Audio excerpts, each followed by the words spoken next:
¿Por qué estamos peleando la brecha salarial de género?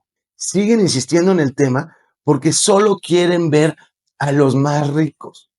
Porque su respuesta siempre es, ¿por qué la gran mayoría de los CEOs son hombres? Bueno, pues porque es por mérito, no porque seas una mujer.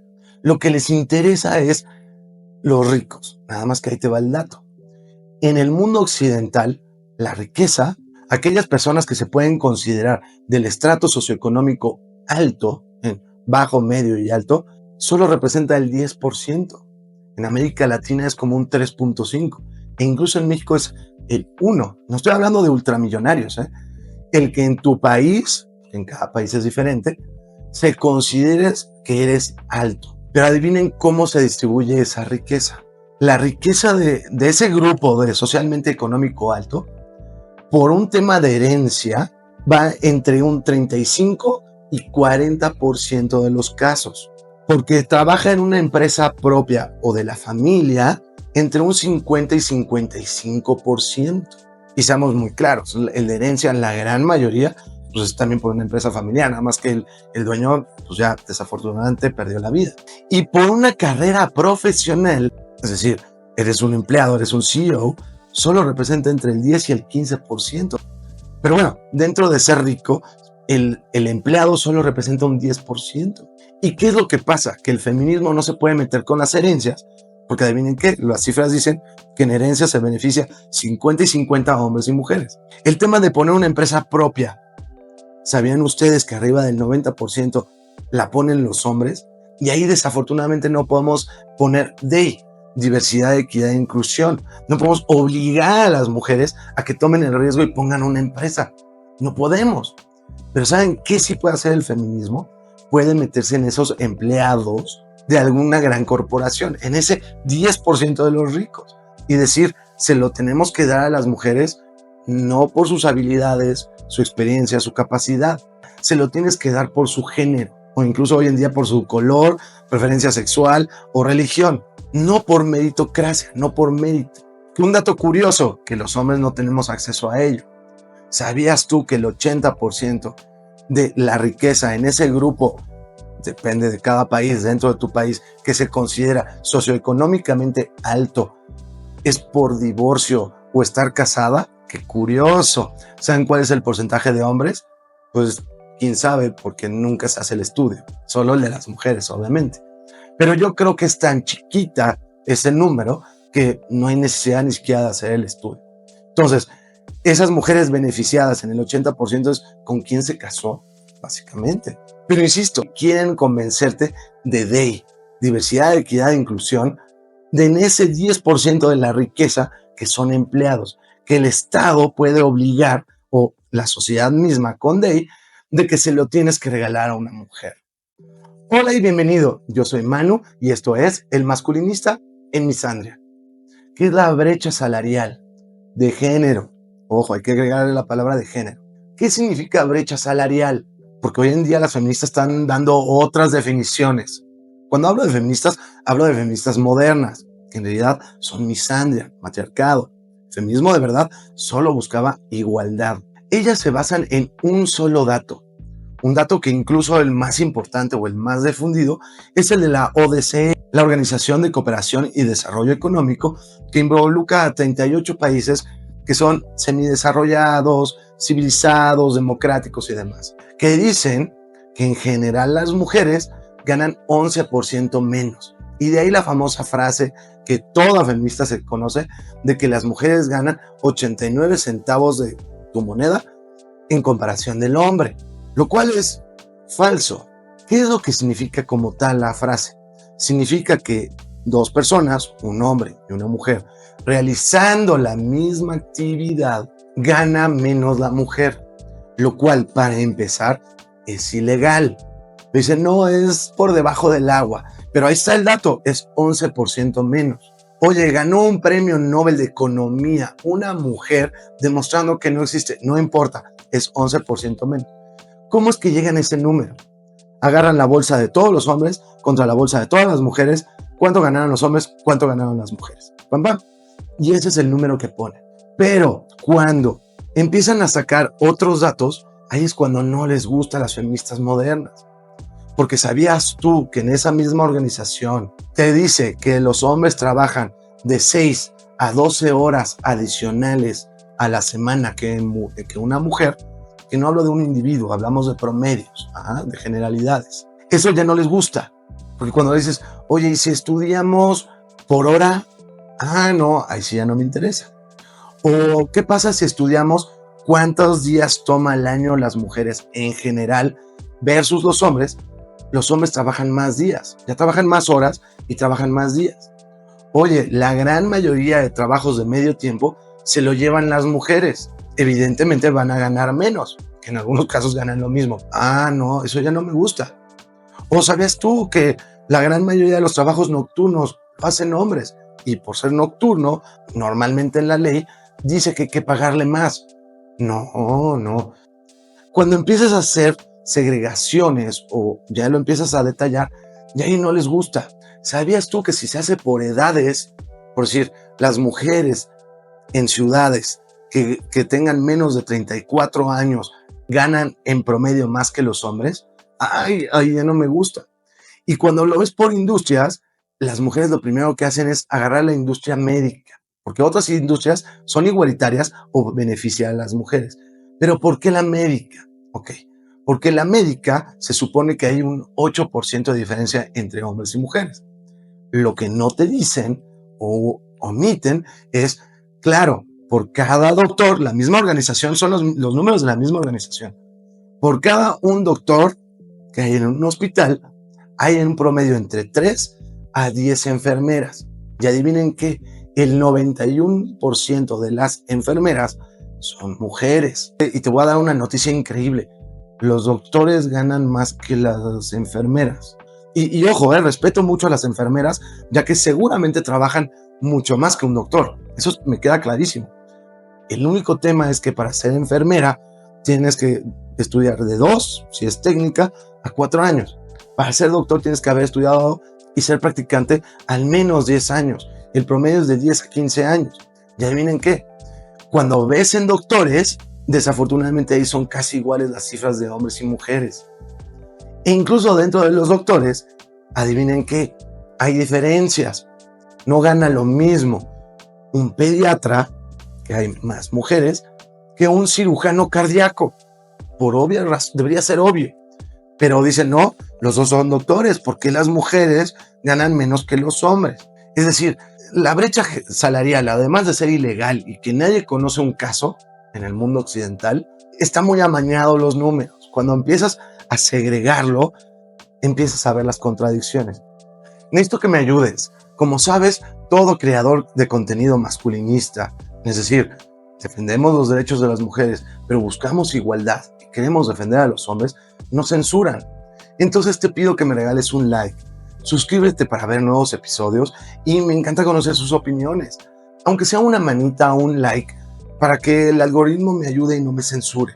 Techos de cristal. Hace referencia a que las mujeres, laboralmente hablando, no pueden crecer. Y le ponen el tema de techos de cristal. Bueno, techos porque no pueden crecer, ¿sale? Pero ¿por qué de cristal? Porque ellas dicen, bueno, es que legalmente no está prohibido y quizás socialmente ya se acepta que pueden hacer lo que quieran, pero el patriarcado maloso, inexistente, ya que vivimos en un matriarcado, no nos deja crecer, ¿ok? Eso ya más o menos todo el mundo lo entiende.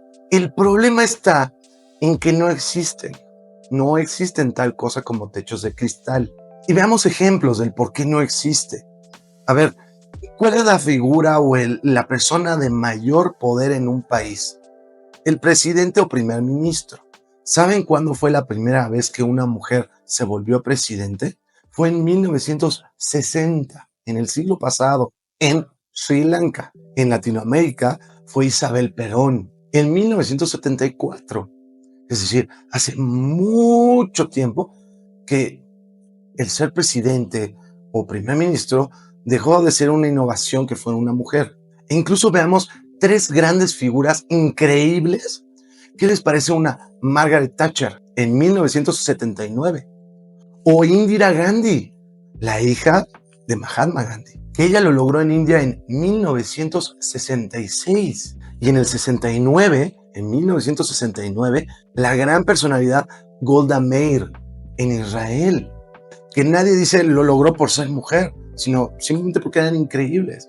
Y ya desde el siglo pasado ha habido presidentas mujeres. Que ojo, últimamente he escuchado mucho el tema de, es que si todas las mujeres fueran las únicas que están en el poder, todo el mundo sería mejor, sería ecológico, gluten free, pacífico y no sé qué. Déjenme leerle un par de estudios.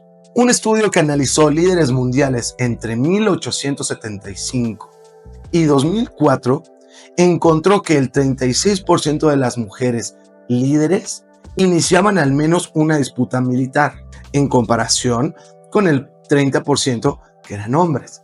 Un análisis histórico en Europa entre 1480 y 1913 reveló que las reinas tenían un 27% más de probabilidad de iniciar una guerra que sus contrapares, hombres. Ahora bien, me vas a decir, ok, esos son presidentes, pero otras grandes figuras nunca han sido mujeres o no son mujeres.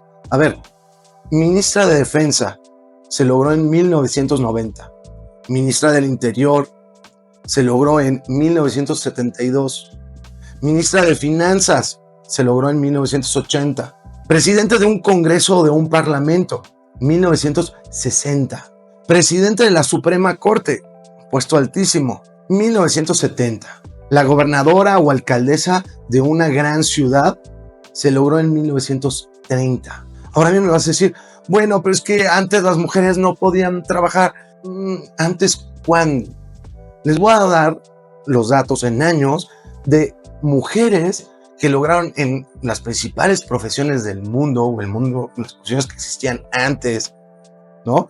Porque hoy hay muchas posiciones que antes no existían, ¿no? Tanto trabajo en oficina es un logro moderno, y que fueron galardonadas por sus sectores, es decir, ganaban premios de sus sectores, o eran reconocidos por sus pares, personalidades muy famosas. En arquitectura, la primera mujer famosa en arquitectura fue 1881. Como doctora, 1849. Como abogada, 1869. Psicología, 1890. Banquera, 1903. Ingeniera, 1912. Todas estas eran mujeres que tenían trabajos desde el siglo XIX.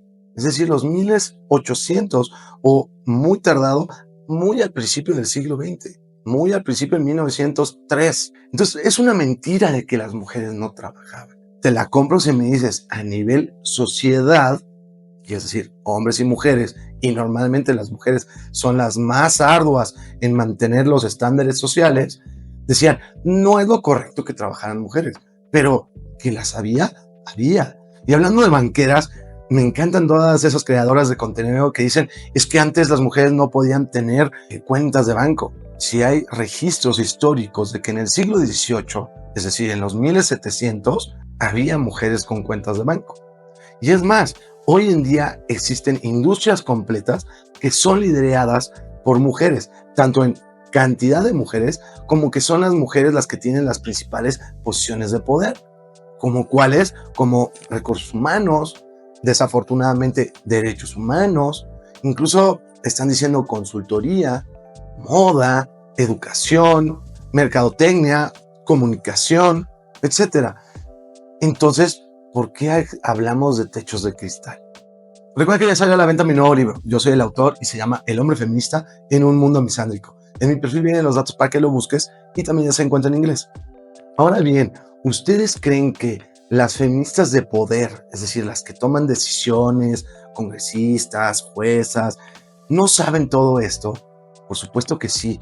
Las únicas locas que creen que existe una brecha salarial de género son las locas de pelos de colores. Las verdaderas peligrosas, las que tienen poder y crean cambios sociales o regulaciones tipo D, sí saben que eso no existe. Sí entienden que agarraron dos bolsas completas y no toman en consideración que, por decir, la mitad de las mujeres no trabajan, que les dan ese beneficio y que aceptan roles de género solo al hombre, no a la mujer. Claro que lo saben. Por ello, hacen otras cosas ocultas. Por decir, nos hemos dado cuenta como sociedad, como está progresando la sociedad, que las carreras STEM, que son básicamente las de ciencias, tecnología, son el futuro y por ende son las que hoy en día ganan más dinero. Entonces, dan información como el techo de cristal quizás ya no es techo, pero hay una inequidad, una desigualdad. Porque ¿sabían ustedes que en programación solo el 19% son mujeres? Hay una desigualdad. O en algunas ingenierías las mujeres solo representan el 16%. Pero aquí te va otro dato, que eso te lo van a omitir. El año pasado, en ingreso de universidad, no que hayan terminado la universidad, el ingreso de las universidades, ¿sabes cuántas mujeres había en carreras STEM? Entre un 16 y 20%. Entonces, es claro que hay entre un 16 y un 20% de mujeres en esas carreras. Pero como ganan más, necesitamos obligarlas. Y lo que no te has puesto nunca a pensar es, a ver, si hay solo 20% de egresadas en 4 o 5 años, o sea, hoy solo en la escuela, pero en la empresa hay políticas de, estás obligando o estás diciendo que de manera automática en el momento que sale de la universidad, la tienes que contratar sí o sí. Y mientras tanto el otro 80% que son hombres, se tienen que pelear entre ellos para conseguir la posición. Y aún así, decir, es que es injusto. Solo hay 20% de estudiantes STEM, pero quiero que sean la mitad de la fuerza laboral, por el hecho de que son mujeres. Ese 80% que estudió hombres, que se friegue.